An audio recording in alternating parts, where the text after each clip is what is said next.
గాలిలో యోగా అదెలాగా? పూర్తి వివరాలకు చదవండి రేపటి సాక్షి దినపత్రిక. Welcome to Sakshi non stop news. రోజంతా బిజీగా ఉన్నారా? న్యూస్ అప్డేట్స్ మిస్ అయ్యారా? డోంట్ వరీ, బ్రేక్స్ లేకుండా బోర్ కొట్టకుండా నాన్ స్టాప్ న్యూస్ ప్రతిరోజు రాత్రి 9 గంటలకు. నేను Kavitha. This is Karthik. Update చూద్దాం. హైదరాబాద్ లో కొనసాగుతున్న ఆపరేషన్ హైడ్రా అక్రమార్కుల గుండెల్లో దడ పుట్టిస్తోంది. నెల రోజుల నుంచి వరుసగా కూల్చివేతలు చేస్తుంది హైడ్రా. ఇక తెలంగాణలోని ఉమ్మడి 10 జిల్లాలకు హైడ్రా విస్తరణకు ప్రభుత్వం ప్లాన్ చేస్తోంది. ఇప్పటికే ముఖ్యమంత్రి రేవంత్ రెడ్డికి హైడ్రా కమిషనర్ రంగనాథ్ సిఫార్సు చేశారు. హైడ్రా సబ్ బ్రాంచ్లను రాష్ట్ర వ్యాప్తంగా 10 జిల్లాల్లో ఏర్పాటు చేయాలని కోరారు. వరంగల్, కరీంనగర్లో అత్యధికంగా ఆక్రమణలు జరిగినట్లు గుర్తించారు. తెలంగాణ ఏర్పాటు తర్వాత జిల్లా కేంద్రాల్లో భారీ భవన నిర్మాణాలు చేపట్టారు. చెరువులను కబ్జాలు చేసి నిర్మాణాలు చేపట్టినట్లు ప్రభుత్వం వద్ద రిపోర్టు ఉంది. ఇటీవల హైడ్రా విస్తరణపై మంత్రి పొన్నం ప్రభాకర్ కీలక వ్యాఖ్యలు చేశారు. ఇప్పటికే రాష్ట్రంలో ప్రధాన పట్టణాలపై సమీక్షలు చేసింది సర్కార్.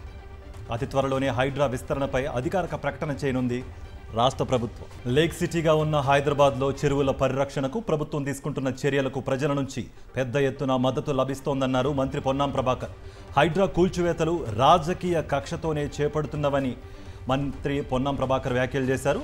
తెలంగాణలో చెరువుల పరిరక్షణకు ప్రభుత్వం కట్టుబడి ఉందన్నారు. హైదరాబాద్తో పాటు 33 జిల్లాల్లో ఎక్కడైనా చెరువులు ఆక్రమణలకు సంబంధించి వివరాలను ప్రభుత్వానికి అందించాలని ఆయన తెలిపారు.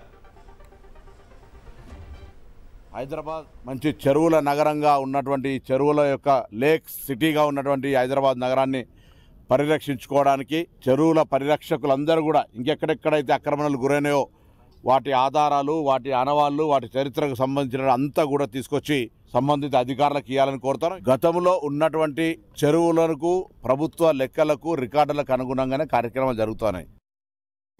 హైడ్రాకు చట్టబద్ధత ఉందా అని ప్రశ్నించారు తెలంగాణ బీజేఎల్పీ నేత ఏలేటి మహేశ్వర్ రెడ్డి.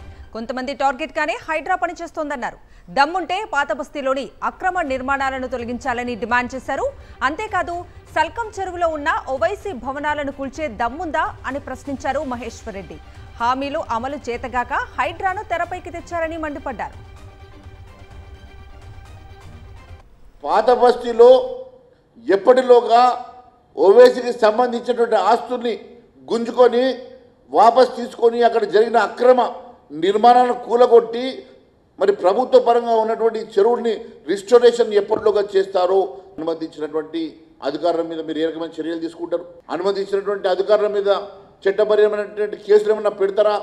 మరి ఆ రోజు జరిగినటువంటి అక్రమ నిర్మాణాలు ఎవరిని అండతో నిర్మాణాలు చేసినారో మరి అవన్నీ మీకు తెలుసా? మరి అవన్నీ తెలిస్తే వాళ్ళ మీద మీరు చట్టపరమైనటువంటి చర్యలు ఏమైనా తీసుకోగలుగుతారని అడుగుతా ఉన్నాను. హైడ్రాపై ఎంఐఎం ఎమ్మెల్యే అక్బరుద్దీన్ ఓవైసీ సంచలన వ్యాఖ్యలు చేశారు. ఫాతిమా ఓవైసీ కాలేజీని కూల్చేస్తారన్న వార్తలపై స్పందించిన ఆయన, నాపై బుల్లెట్ల వర్షం కురిపించండి, కాలేజీని కూల్చొద్దంటూ వ్యాఖ్యానించారు ఆయన. పేదల విద్యాభివృద్ధికి అడ్డుపడొద్దన్నారు అక్బరుద్దీన్ ఓవైసీ. मुझसे शिकायत है, मुझसे शिकवा है, मैं खराब हूँ तो सही है। मैं 12 इमारतें बनाया, मुझ पे इल्जाम लगाने वाले, मुझको खराब कहने वाले से मैं दरखास्त करूंगा कि आप 24 इमारतें बना, मैं 40,000 बच्चों को पढ़ा रहा हूँ, आप 4 लाख बच्चों को पढ़ा लो, इससे कौम की भलाई होगी ना। मुकाबला करना है तो ये मुकाबला करो। अगर तूने बल्लागुड़े में ऐसी इमारत बनाई तो हम इससे अच्छी बनाएंगे. రంగారెడ్డి జిల్లా తుమ్మల చెరువు జాడ కనిపించడం లేదని స్థానికులు పోలీస్ స్టేషన్లో ఫిర్యాదు చేశారు.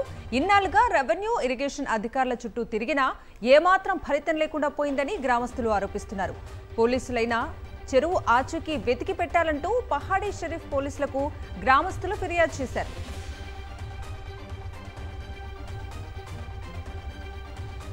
హైదరాబాద్ ప్రధాన జలాశయాల్లో ఒకటైన సరూర్ నగర్ చెరువు 56% పైగా కబ్జాకు గురైంది.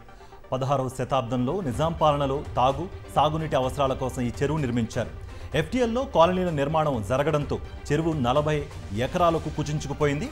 రంగారెడ్డి, హైదరాబాద్ జిల్లాల పరిధిలో ఉండడం వల్ల భారీగా కబ్జాలకు గురైంది.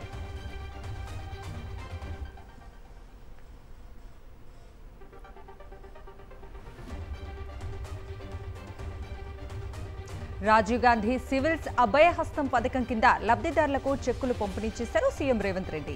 మెయిన్స్ కు ప్రిపేర్ అవుతున్న 135 మందికి ఆర్థిక సాయం అందజేశారు. ఒక్కొక్కరికి ₹1,00,000 చొప్పున చెక్కులు అందజేశారు CM Revanth Reddy. Deputy CM Bhatti Vikramarka నిరుద్యోగ సమస్యకు శాశ్వత పరిష్కారం చూపుతామన్నారు సీఎం రేవంత్ రెడ్డి. 90 రోజుల్లోనే 30,000 మందికి నియామక పత్రాలు అందించామన్నారు. మరో 35,000 ఉద్యోగాలు భర్తీ చేయబోతున్నట్లు తెలిపారు సీఎం రేవంత్ రెడ్డి.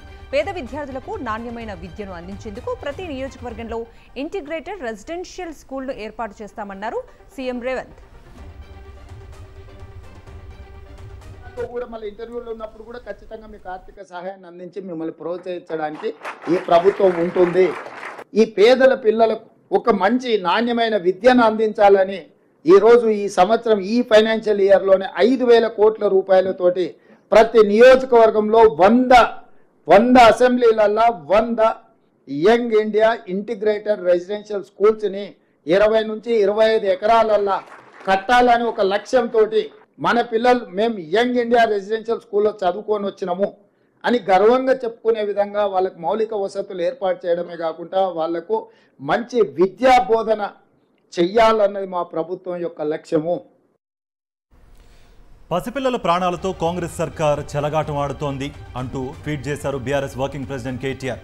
భువనగిరి, పెద్దవాడ, సమ్మద్ చౌరాస్తా అంగన్వాడీ కేంద్రంలో పిల్లలకు ఆహారంగా కుళ్ళిన గుడ్లు పెట్టడంపై విమర్శలు గుప్పించారాయన. ఓవైపు గురుకులాల్లో మరణాలు, మరోవైపు అంగన్వాడీల్లో అడుగడుగున అలసత్వం ఉందని మండిపడ్డారు. కాంగ్రెస్ ప్రభుత్వం మహిళా శిశు సంక్షేమ శాఖ ఏం చేస్తోందని ప్రశ్నించారాయన.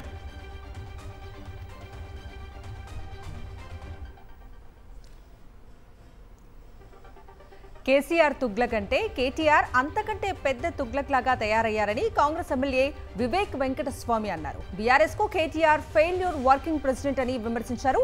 వాల్మీకి కేసులో V6 బిజినెస్ సంస్థకు 4.5 కోట్లు వచ్చాయనేది అవాస్తవం అన్నారు. కేటీఆర్ బహిరంగ చర్చకు రావాలని ఛాలెంజ్ చేశారు వివేక్. ఎందుకంటే ఆయన కన్నా పెద్ద తుగ్లకు మన కేటీఆర్ కావడం జరిగింది. ఎందుకంటే వారు నా ఫామ్ హౌస్ గురించి వారు 111 జియోలో ఉన్నాడు, FTLలో ఉన్నాడు. నేను ఎక్కడ కూడా నేను ఇంతకుముందు ఎందుకంటే వారు వ్యతిరేకంగా చేసిన మా మీడియా హౌస్ చేస్తుంది, ఈయన నాకు ఇబ్బందులు పెడతాడని చెప్పి కూడా నేను అన్ని వ్యవస్థలు సరైన పద్ధతిలో నడిపించుకుంటూ ఎవ్వరి భయపడకుండా ఎంత ఏమున్నా కానీ భయపడకుండా నేను ముందుకు వెళ్ళడం జరిగింది. తెలంగాణలో మరో సంచలన విషయం వెలుగులోకి వచ్చింది. సీఎంఆర్ఎఫ్ నిధుల కోసం నకిలీ బిల్లులు సృష్టించి సర్కార్కు టోపీ పెట్టారు. ఈ వ్యవహారంపై సీరియస్ అయిన ప్రభుత్వం సిఐడి విచారణకు ఆదేశించింది. బిల్లులు కాజేసిన ప్రైవేట్ ఆసుపత్రులపై సిఐడి కేసులు నమోదు చేసింది. ఈ కుంభకోణం కేసులో సిఐడి ఫైల్ చేసిన FIR కాపీ సాక్షి చేతిలోకి వచ్చింది. రాష్ట్ర వ్యాప్తంగా స్కామ్ జరిగినట్లుగా సిఐడి గుర్తించింది. హైదరాబాద్, ఖమ్మం, నల్గొండ, కరీంనగర్, వరంగల్, మహబూబాబాద్ జిల్లాల్లోని పలు ఆసుపత్రులపై సిఐడి FIR నమోదు చేసింది. ఈ స్కామ్లో ఆసుపత్రుల సిబ్బంది, లోకల్ లీడర్లు, అధికారులు ఉన్నట్లుగా తెలుస్తోంది. బీఆర్ఎస్ ఎమ్మెల్యే పల్లా రాజేశ్వర్ రెడ్డికి చెందిన కాలేజ్ ముందు ఉద్రిక్తత చోటు చేసుకుంది. మేడ్చల్ జిల్లా ఘట్కేసర్ మండలం వెంకటాపూర్లో పల్లా తన భూమిని కబ్జా చేశారంటూ స్థానికులు ఆందోళనకు దిగారు. 11 ఎకరాలకు పైగా భూమికి కబ్జా చేశారని, తమకు న్యాయం చేయాలంటూ స్థానికులు ఆరోపించారు. పల్లాకు చెందిన నీలిమా మెడికల్ కాలేజ్ వద్ద మీడియా సమావేశం ఏర్పాటు చేసేందుకు ప్రయత్నించారు. అయితే కోర్టు పరిధిలో ఉన్న అంశంపై ఎలా ధర్నా చేస్తారని పల్లా అనుచరులు ప్రశ్నించడంతో ఉద్రిక్తత చోటు చేసుకుంది. ఒకరిపై ఒకరు పిడిగుద్దులతో విరుచుకుపడ్డారు. చివరికి పోచారం పోలీసులు కలగజేసుకుని ఇరు వర్గాలకు సర్ది చెప్పారు.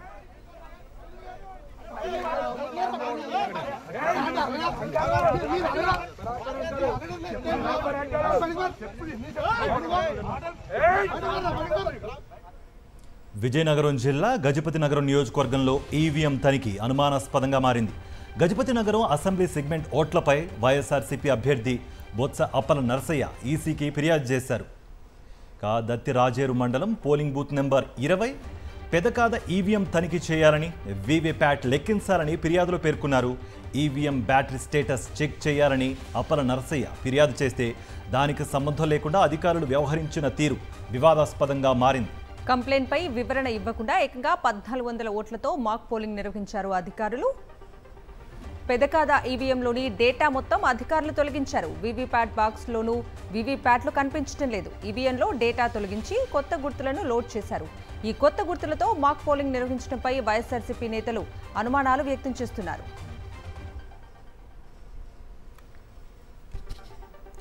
ఏపీ సీఎం చంద్రబాబుకు మాజీ ఐఏఎస్ ఈఏఎస్ శర్మ బహిరంగ లేఖ రాశారు. అమరావతిలో పెద్ద ఎత్తున పెట్టుబడులు పెట్టడం వల్ల ఉత్తరాంధ్ర, రాయలసీమలో అసమానతలు వస్తాయని లేఖ ద్వారా తెలిపారాయన. అమరావతిలో ఎయిర్ కండిషన్ భవనాల కన్నా పరిపాలన వికేంద్రీకరణ ముఖ్యమన్నారు ఈఏఎస్ శర్మ. అమరావతిలో భవనాల వల్ల కలిగే లాభం కన్నా వికేంద్రీకరణ వల్ల రాష్ట్ర ప్రజలకు కలిగే లాభం ఎక్కువని తెలిపారు శర్మ. ఉత్తరాంధ్ర, రాయలసీమకు న్యాయం జరగాలంటే కేంద్రం నుంచి ప్రత్యేక ప్యాకేజీకి డిమాండ్ చేయాలని సూచించారు ఆయన. అమరావతిలో పెట్టుబడులకు సమానంగా ఉత్తరాంధ్ర, రాయలసీమలో పెట్టుబడులు పెట్టాలని సూచించారు శర్మ.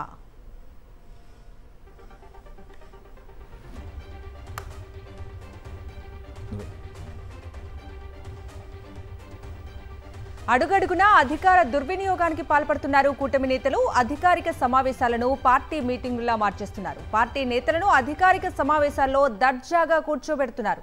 అధికార యంత్రాంగం కూడా ఏమాత్రం ప్రోటోకాల్ పట్టించుకోకుండా వారికి వంత పాడుతున్నారు. తాజాగా తిరుపతిలోని తుడా కార్యాలయంలో మంత్రి నారాయణ నిర్వహించిన అధికారిక సమీక్ష సమావేశమంతా కూడా టీడీపీ, జనసేన నేతలతో నిండిపోయింది.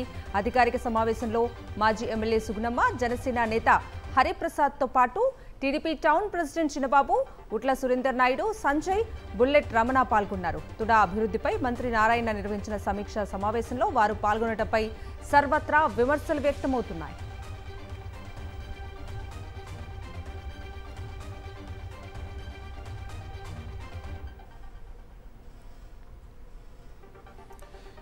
ఏపీ హోంమంత్రి అనితకు సన్మానాలపై ఉన్న శ్రద్ధ ప్రజా సమస్యలపై లేదన్నారు ఎమ్మెల్సీ వరుదు కళ్యాణి. వైఎస్ జగన్ను తిట్టడానికే అనితకు మంత్రి పదవి ఇచ్చినట్లున్నారని ఎద్దేవా చేశారామె. అచ్యుతాపురంలో జరిగిన ఘటనపై హోంమంత్రి అనిత ఈ ఘటన జరిగినప్పుడు 3 గంటల తర్వాత స్పందించలేదని మండిపడ్డారు. అనుమానం రావచ్చు, ఏంటి అనిత గారిని పాయకరావుపేట ఎమ్మెల్యే అంటూ ఉన్నారు అనేసి. ఎందుకు అంటూ ఉన్నానంటే ఆవిడ ప్రోటోకాల్ ప్రకారం హోమ్ మినిస్టర్ తప్ప హోమ్ మినిస్టర్గా బాధ్యతలు అస్సలు నెరవేర్చట్లేదు. హోమ్ మినిస్టర్గా విఫలమయ్యారు. ఒక అసమర్థ హోమ్ మినిస్టర్. ఆవిడ ఎంతసేపు కూడా జగనన్నని తిట్టడం కోసమే ఆ పదవి ఇచ్చినట్టుగా బిహేవ్ చేస్తున్నారు తప్ప తన బాధ్యతలు నెరవేర్చాలి అనే విషయం ఆవిడ ఏమాత్రం కూడా గుర్తెరగట్లేని పరిస్థితి మనం చూస్తూ ఉన్నాం. ఫీల్డ్ అసిస్టెంట్ల పోస్టుల నియామకాల్లో టీడీపీ నేత సోమిరెడ్డి చంద్రమోహన్ రెడ్డి అవినీతికి పాల్పడ్డారని తెలిపారు మాజీ మంత్రి కాకాని గోవర్ధన్ రెడ్డి. మిత్రపక్షమైన బీజేపీ నేత పోస్టింగ్ కోసం వెళ్తే 3 లక్షల రూపాయలు డిమాండ్ చేశారని, ఆ విషయాన్ని పెంచలయ్య అనే వ్యక్తి మీడియా సాక్షిగా వెల్లడించారని తెలిపారు. అయితే దళితుడు పెంచలయ్య తన ఆవేదనను సోషల్ మీడియాలో షేర్ చేస్తే పోలీస్ కేసులు పెట్టి వేధిస్తున్నారని తెలిపారు. సోమిరెడ్డి అక్రమాలపై త్వరలోనే రిపోర్టును విడుదల చేస్తానని తెలిపారు. కలెక్షన్లో కొత్త కోణంగా ఇటీవలే బీజేపీ పార్టీకి సంబంధించినటువంటి వెంకటాచలం బీజేపీ మండల ప్రధాన కార్యదర్శిగా ఉన్నటువంటి పిలుపోగు పెంచలే అనేటువంటి వ్యక్తి నెల్లూరు ప్రెస్ క్లబ్లో సమావేశం ఏర్పాటు చేసి పాత్రికేయుల సమావేశం, దానిలో స్పష్టంగా ఒక మాట చెప్పాడు. నేను వెళ్ళి ఫీల్డ్ అసిస్టెంట్ పోస్ట్ అడిగితే ఆ ఫీల్డ్ అసిస్టెంట్ పోస్ట్కి చంద్రమోహన్ రెడ్డి 3 లక్షల రూపాయలు నన్ను డిమాండ్ చేశాడు నగదు. అయ్యా నేనంత ఇచ్చుకోలేనటువంటి వాడినేనంటే దాని మీద సోమిరెడ్డి నేను 100 కోట్లు ఖర్చు పెట్టి ఎన్నికల్లో గెలిచా కాబట్టి ఇచ్చి తీరాల్సిందేనని మాట్లాడాడు. చెత్త పన్నుపై ఎమ్మెల్యే మాధవిరెడ్డి అనవసర రాద్ధాంతం చేస్తున్నారని మండిపడ్డారు కడప మేయర్ సురేష్ బాబు. క్లీన్ కడప లక్ష్యంగా తాము ముందుకు వెళుతున్నామని, అందుకే నామమాత్రపు డబ్బులు వసూలు చేస్తూ చెత్తను సేకరిస్తున్నట్లుగా చెప్పారాయన. 100 చెత్త ఆటోల ద్వారా 200 మంది సిబ్బందితో చెత్తను ఎప్పటికప్పుడు సేకరిస్తున్నట్లుగా చెప్పారు. కూటమి ప్రభుత్వం వచ్చాక కడపలో చెత్త పన్ను ఇవ్వడం లేదన్నారు. వాటిని సేకరించే కార్మికుల జీతంపై క్లారిటీ ఇవ్వాలన్నారు మేయర్ సురేష్ బాబు. అధికారాన్ని కూడా చెత్తని మీరు కలెక్ట్ చేయొద్దని జీవో ఇవ్వలేదు. వాళ్ళు నోటి మాటతో చెత్త పన్ను వసూలు చేయొద్దండి అని ఓరల్ ఇన్స్ట్రక్షన్స్ ఇచ్చినారు అధికారులకు అందరికీ. ఆటోకి 2 వర్కర్ని అరేంజ్ చేయడం జరిగింది. అంటే 100 ఆటోలకి 100 × 200 మంది మేము అదనంగా వర్కర్లు అరేంజ్ చేసి క్లాబ్ ప్రోగ్రామ్ ఓన్లీ 100 ఆటోలకి 65 లక్షల నెలకు ఖర్చు వస్తుంటే అదనంగా వర్కర్లకి 200 రూపాయలు ఇంటూ నెలకి 12,000, అది 40 లక్షలు ఖర్చు వస్తుంటే ₹1 కోటి మేము భారం పోస్తున్నాం. ఏపీ ప్రభుత్వం ఎల్లో మీడియాపై రెవెన్యూ ఉద్యోగులు ఆగ్రహం వ్యక్తం చేస్తున్నారు. ఆఫీసుల్లో ఫైళ్లు కాలిపోతే ఉద్యోగులను వేధిస్తున్నారని ఏపీ రెవెన్యూ సర్వీస్ అసోసియేషన్ అధ్యక్షుడు బొప్పరాజు వెంకటేశ్వర్లు మండిపడ్డారు. ఉద్యోగులను సస్పెండ్ చేయడంపై ఆగ్రహం వ్యక్తం చేశారు. రెవెన్యూ ఉద్యోగులను భయభ్రాంతులకు గురి చేస్తున్నారని ఆవేదన వ్యక్తం చేశారు. ఉద్యోగులుగా మేమేదో తప్పు చేసినటువంటి భావాన్ని కొంతమంది ప్రభుత్వ పెద్దలు మాట్లాడుతున్నారని బాధను వ్యక్తం చేశారు. కార్యాలయాల్లో పనిచేసేటువంటి వాతావరణం కల్పించమని ప్రభుత్వాన్ని కోరుతున్నాం. మదనపల్లిలో ఆ ఫైల్స్ దహనం కేసు అందరం గమనించాం. ఈరోజు కూడా ఎవరు దోషులు అనేది లేదా ఇది ఉద్దేశపూర్వకంగా చేశారా అనేది ఎక్కడా కూడా తెప్పలేదు. ఇంకా సిఐడి విచారణ కొనసాగుతూనే ఉంది. ఎన్ని రోజులు కొనసాగిద్దో మాకు తెలియడం లేదు. విశాఖ రైల్వే జోన్కు తీవ్ర అన్యాయం జరుగుతోంది. దశాబ్దాలుగా రైల్వే జోన్ కళ నెరవేరడం లేదు. తాజాగా విశాఖకు రైల్వే జోన్ ఇవ్వకుండానే ఒడిశాలో రాయగడ డివిజన్కు టెండర్లను పిలిచింది కేంద్ర ప్రభుత్వం. వాల్తేరు డివిజన్ రద్దు దిశగా అడుగులు వేస్తోంది. 2019 ఎన్నికలకు ముందు రైల్వే జోన్ ఇస్తామని కేంద్రం ప్రకటించింది. అయితే గత ప్రభుత్వం భూమి ఇచ్చినా కేంద్ర ప్రభుత్వం మాత్రం ముందుకు రాలేదు. రైల్వే జోన్పై మాటలకే పరిమితమవుతోంది. అయితే కూటమి ప్రభుత్వం కూడా రైల్వే జోన్ ఏర్పాటులో కేంద్రంపై ఒత్తిడి తేవటం లేదు.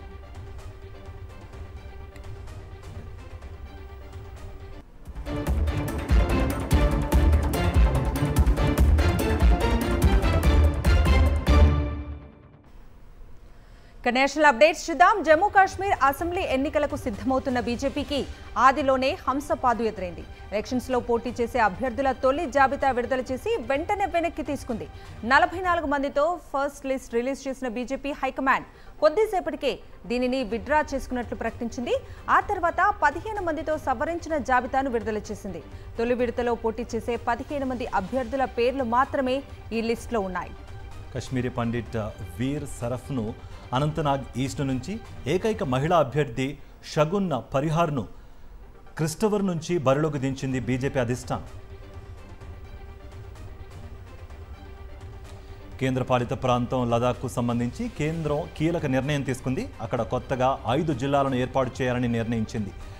జనస్కర్, ద్రాస్, షామ్, నుబ్రా, చాంగ్థాంగ్ కొత్త జిల్లాలుగా ఏర్పడనున్నాయి. అభివృద్ధి చెందిన సుసంపన్నమైన లదాఖ్ను నిర్మించాలనే ప్రధాని మోదీ సంకల్పంలో భాగంగా ఈ నిర్ణయం తీసుకున్నట్లుగా కేంద్ర హోంమంత్రి అమిత్ షా ఎక్స్లో పోస్ట్ చేశారు. అన్నదాతల ఆందోళనలపై మరోసారి వివాదాస్పద వ్యాఖ్యలు చేశారు బీజేపీ ఎంపీ కంగనా రనౌత్. రైతు నిరసనలను బంగ్లాదేశ్ అల్లర్లతో పోల్చారు. కేంద్రం గట్టి చర్యలు చేపట్టకపోయి ఉంటే రైతు ఆందోళనలు బంగ్లాదేశ్ తరహా అశాంతికి దారి తీసేవన్నారు. కంగనా రనౌత్ వ్యాఖ్యలపై విపక్ష కాంగ్రెస్ సహా రైతు నేతలు తీవ్ర స్థాయిలో మండిపడ్డారు. దీంతో బీజేపీ హైకమాండ్ స్పందించింది. కంగనా రనౌత్ స్టేట్మెంట్ను దూరం జరిగింది. ఆమె వ్యాఖ్యలతో పార్టీకి సంబంధం లేదని స్పష్టం చేసింది. అంతేకాదు రైతుల విషయంలో నోరు జారొద్దని కంగనా రనౌత్కు క్లాస్ ఇచ్చింది బీజేపీ అధిష్టానం. గతంలోనూ రైతు ఆందోళనలపై వివాదాస్పద వ్యాఖ్యలు చేశారు కంగనా రనౌత్.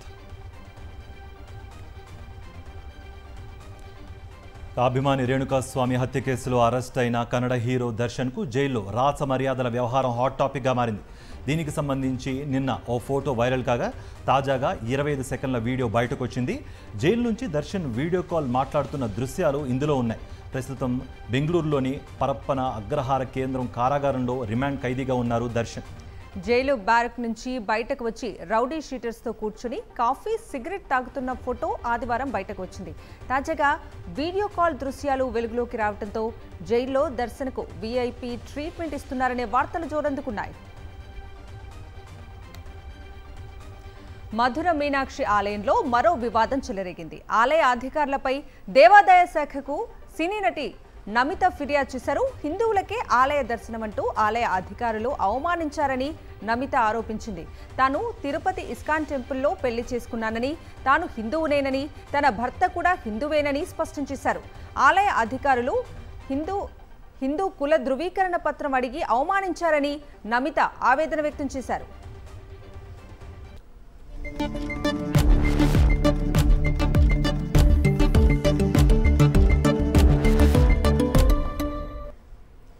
ఇక బిజినెస్ అప్డేట్స్ చూద్దాం. దేశీయ స్టాక్ మార్కెట్లు లాభంలో ముగిశాయి. వడ్డీ రేట్ల తగ్గింపులకు సమయం ఆసన్నమైందని US federal reserve chairman Jerome Powell చేసిన వ్యాఖ్యలు దేశీయ మార్కెట్లకు జోషిచ్చాయి.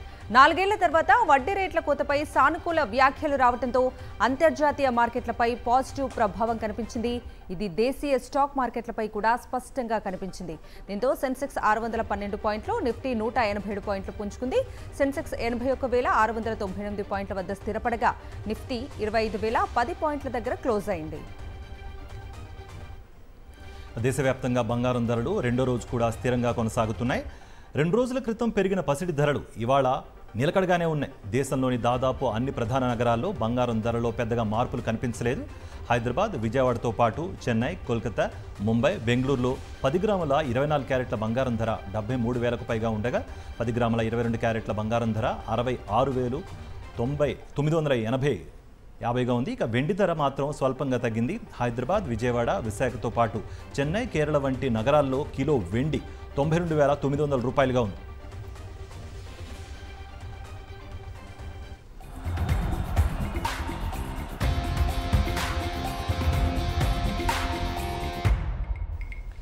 స్పోర్ట్స్ అప్డేట్స్ చూద్దాం. పాకిస్తాన్ టెస్ట్ టీంకు వరుస ఎదురుదెబ్బలు తగులుతున్నాయి.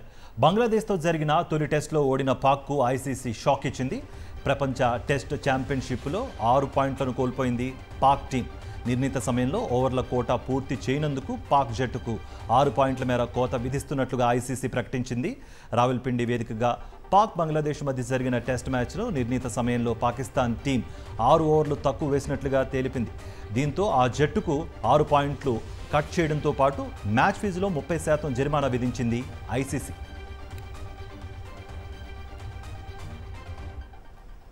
Right TV non stop news updates.